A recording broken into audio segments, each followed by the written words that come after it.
connaissez vos choix d'immobilité?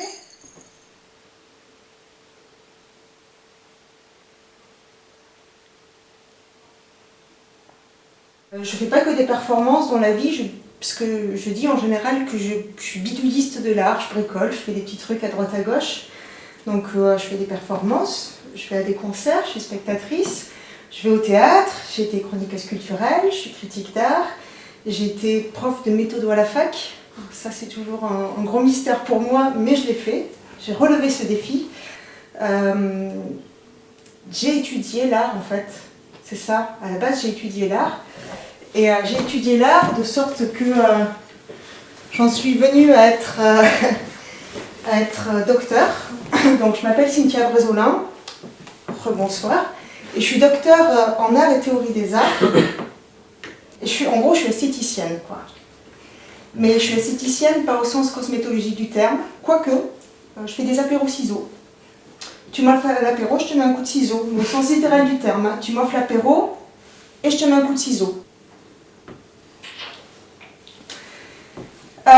Donc l'expérience esthétique, c'est ce qui m'anime et c'est ce que j'essaye d'expérimenter par tous ces pores, par tous les prismes de l'art en fait. À chaque fois, j'essaye de trouver dans mon petit Rubik's Cube, je reconfigure et puis j'essaye d'appréhender, de voir l'art d'une manière différente, que ce soit au niveau du spectateur, au niveau d'éprouver les choses, au niveau de les présenter, comme ce soir d'une certaine manière.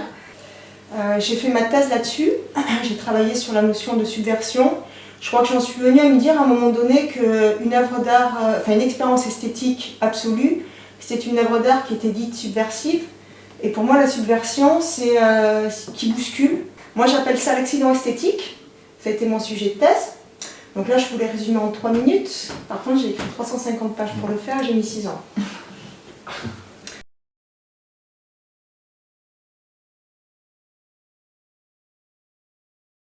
Mes parents m'ont mis sur le rail du consensuel, celui qui est bien lisse, celui qui va tout droit. Et puis, il fallait que tout soit bien.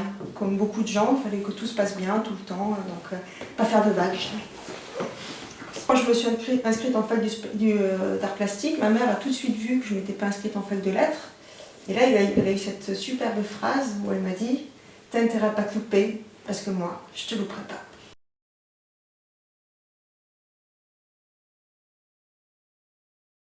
Pascal Convert, lui, il faisait des sculptures de photographie guerre, de photographie de presse. Et j'ai vu son travail, je l'ai découvert et je trouvais ça vraiment génial. En fait, ce gars-là, il m'a permis d'ouvrir mon troisième œil, comme on dit, ou d'avaler la pilule rouge. C'est-à-dire que comme il faisait un travail qui pour moi était politique, je me suis dit qu'après toutes mes recherches et maintenant que j'avais rencontré la causa politica dans la causa artistica, ça ne pourrait plus jamais être autrement. Donc en gros, cette question d'art engagé, pour moi, était le début de mes réflexions de vie et le départ, le nouveau train en fait de mes interrogations.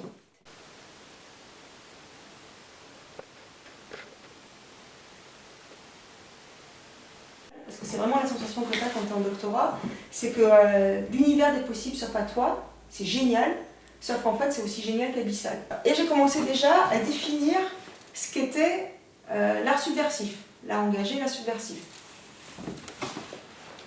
Alors j'ai pas fait ma thèse pour rien, hein, vous vous doutez bien que vous allez en manger un petit bout. Et puis il y a l'art critique. Alors l'art critique c'est quelque chose qui est plus engagé, qui est plus profond, qui va essayer d'avoir des actions contre les institutions et contre l'ordre établi, en fait. Donc c'est là où il va vraiment se passer quelque chose, et c'est dans cette forme d'art, en fait, qu'on va retrouver, donc qui est politique, on va retrouver la question de la subversion, et la subversion, c'est ce que je vous disais tout à l'heure, c'est le bouleversement, le renversement de l'ordre établi.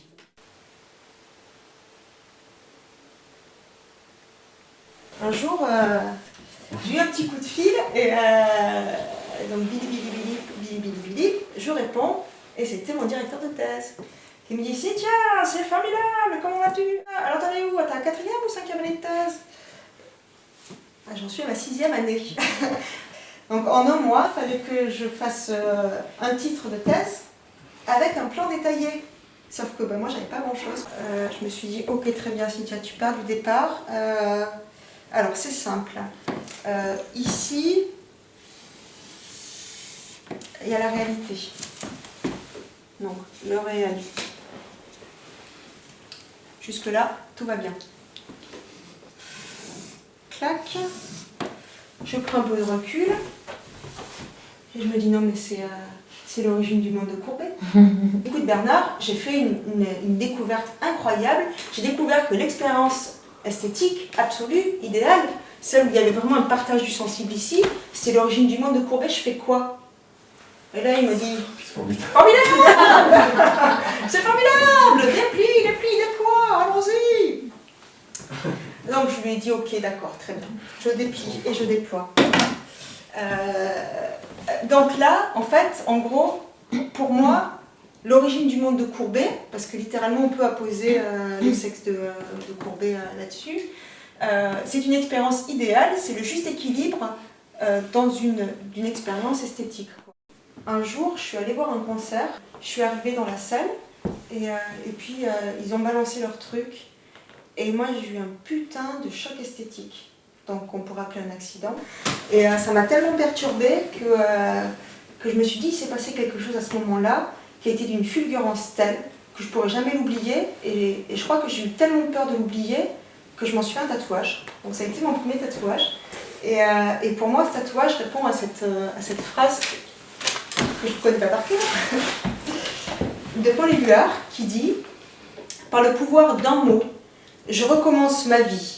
Je suis née pour te reconnaître, pour te nommer liberté. »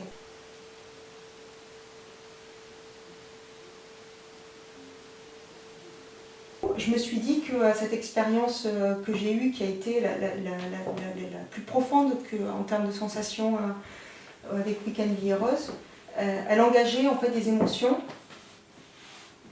de la personne qui les donne et qu'elle partage avec les gens qui les reçoivent.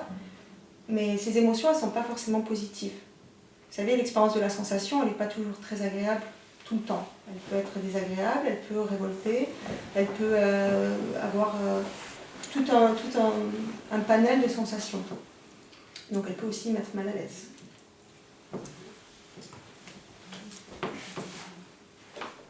Il faut savoir que le con prend son terme d'insulte à partir du Moyen-Âge. Avant, ça supposait la vulve. Hein? Bon, voilà. En tout cas, mon hypothèse, c'est de se dire, dans les représentations d'histoire de l'art, si le con est fondu, ça veut dire qu'il y a expérience esthétique. Si le con n'est pas fondu, ça veut dire qu'il n'y a pas possibilité d'expérience esthétique. Donc il y a censure.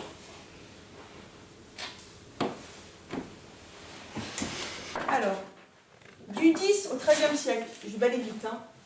Du 10 au 13e siècle, donc là, il n'y a pas de représentation, mais quand même un petit peu des représentations de Jésus, christique. Donc là, on est toujours dans un interdit de représentation. Toujours, il y a cette notion de répression et cette notion de régulation. Ensuite, alors, quand c'est trop picot, hein, de 1350 à 1450, là, c'est un petit peu l'hécatombe. C'est vulve sur verge, la racine vulve sur verge, parce que les gens ils ont tellement été vissés pendant des années qu'il y a des représentations de vulve et de verge un peu partout, mais pas n'importe où, puisqu'on est toujours dans une répression avec des interdits, donc dans une censure, iconoclasme, voilà.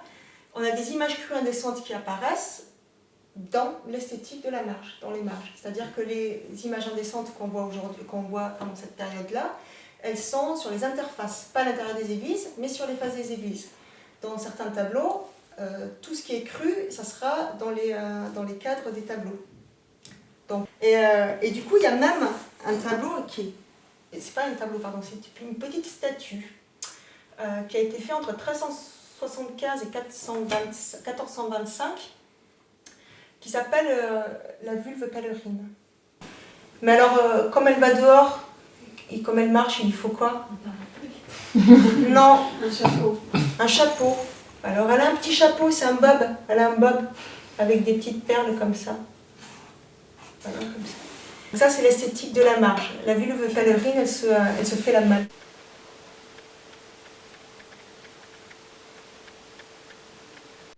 Je ne vous ai pas donné mon titre de thèse en fait. C'était l'accident esthétique, le con à géométrie variable.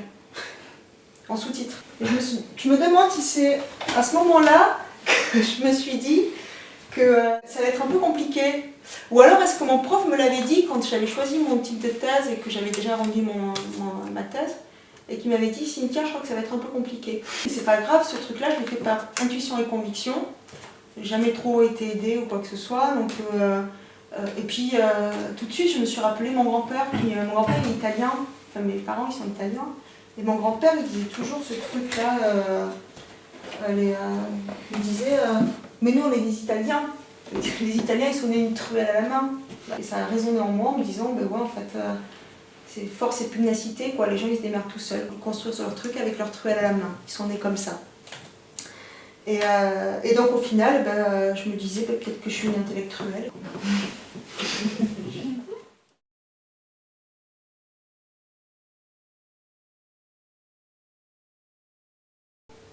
Pour enseigner à la fac, il faut être maître de conférence.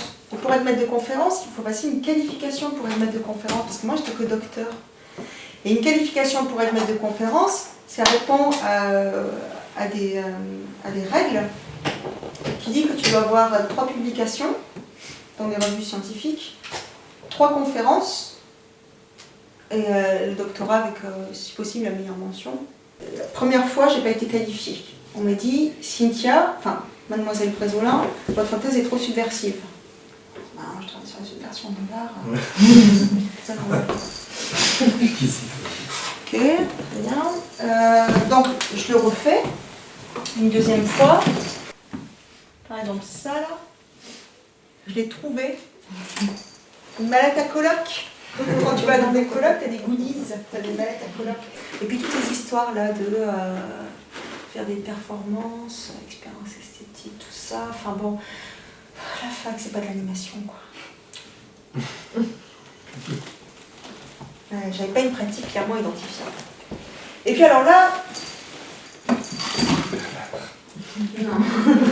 Bernard qui m'appelle, le sac m'en est tombé les mains quand j'ai appris que tu n'étais pas qualifié. Il faut absolument que tu ailles à Paris. Donc faire un recours à Paris, écoute en bas. J'ai dit non mais t'es sûr, parce que moi j'ai un petit peu envie de lâcher l'affaire. Alors je me souviens de cette phrase, mais qu'est-ce que c'est que cette université comme le plan Pulibon, n'est-ce pas? C'est incroyable, faut qu'il y aille. Faut que j'y aille. Mais c'est un nouveau défi. Donc j'y suis allée. Et à la fin de mon réquisitoire, donc moi j'avais tout axé sur le fait que, en quoi mon travail était subversif, en quoi j'avais été moi-même accidentée en découvrant l'origine du monde de Courbet dans une pipe. C'était un accident esthétique que j'ai vécu là, enfin tu vois, c'est une découverte par accident, un coup du lapin quoi, par le revers. Et j'ai essayé de leur expliquer ça, et il y a un gars qui me répond et qui me dit, non mais attendez... Non mais les chats et les bites quoi, mais c'était subversif dans les années 90, ça, vous êtes complètement has-been quoi, c'est pas du tout subversif. J'étais là mais...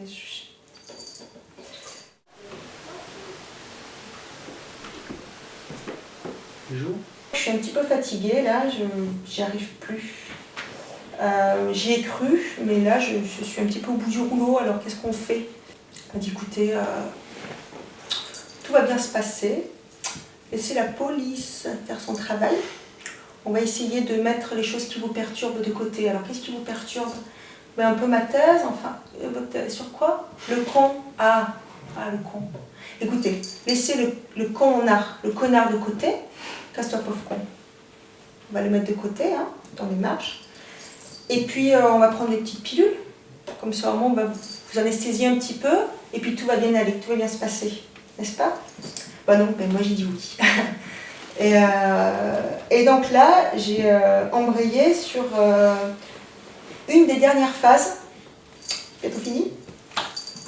Une des dernières phases, et pas des moindres, ce que j'ai intitulé Don Camillo à Clochemerle. Je suis partie à Pôle emploi.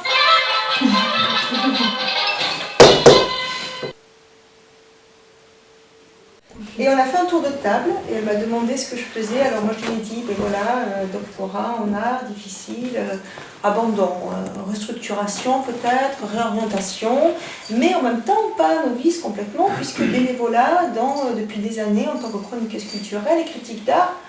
Et là j'ai fait l'affront de dire le mot bénévolat. Et elle m'a dit, elle s'est mise dans tous ses états.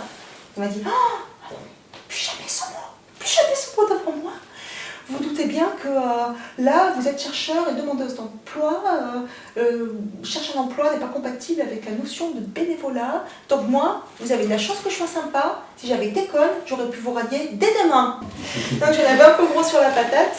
Et donc elle était un peu agacée que je pleure. Mais la semaine suivante, je l'ai vue. On a repris rendez-vous. Et quand je suis rentrée, elle m'a dit, écoutez, là j'ai bien revu votre dossier avant que vous arriviez. En fait, je comprends rien du tout à votre parcours, c'est complètement éclaté. Là, soyez structuré un petit peu. Et donc, elle m'a dit, je pense que ce serait bien de faire des tests de personnalité. Je suis là, ok, très bien. Donc, je n'ai pas trop compris où elle voulait en venir. Donc, j'ai coché des cases pendant 2 heures chez elle. Et puis, je suis partie chez moi. Puis après, j'ai eu notre 3e rendez-vous. Et au 3e rendez-vous, elle m'a dit, écoutez, je sais pas quoi faire de vous, en fait, parce que vu les tests de personnalité, j'ai l'impression que vous connaissez vachement bien, quoi. Ah, moi j'étais là, quoi? Je sais que je me connais bien, on en a discuté, je sais où je peux aller, je sais ce que je dois faire, je vous demande de m'aider, je vous demande pas de savoir si je suis meilleure dans le social ou dans les trucs comme ça. Après un petit temps, je me suis rendu compte du comment j'avais été anesthésiée. Vous vous souvenez de mon 3e œil qui était ouvert? En fait, je me suis rendu compte que mon 3e œil était encore ouvert, mais qu'il était malade. Et dans mon rétroviseur, j'ai vu qui pilotait la moissonneuse batteuse. Et vous savez qui pilotait la moissonneuse batteuse? Eh bien, Socrate!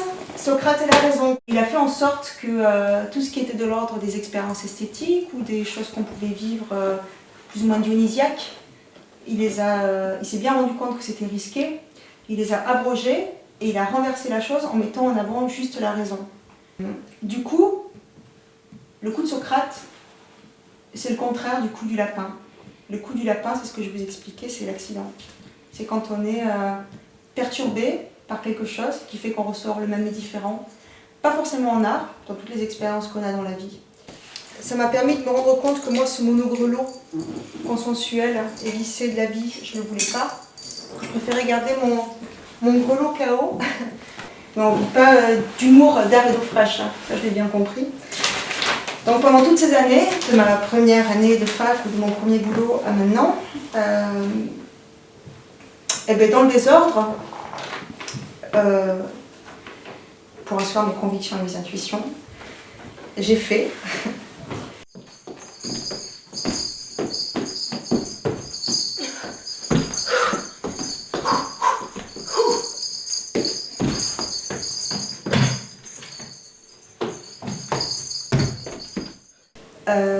Je suis persuadée que, comme disait Robert Fidiou, l'art est ce qui rend la vie plus intéressante que l'art, en gros qui sublime la réalité. Et comme dirait Deleuze, l'art est un lâcher de vie.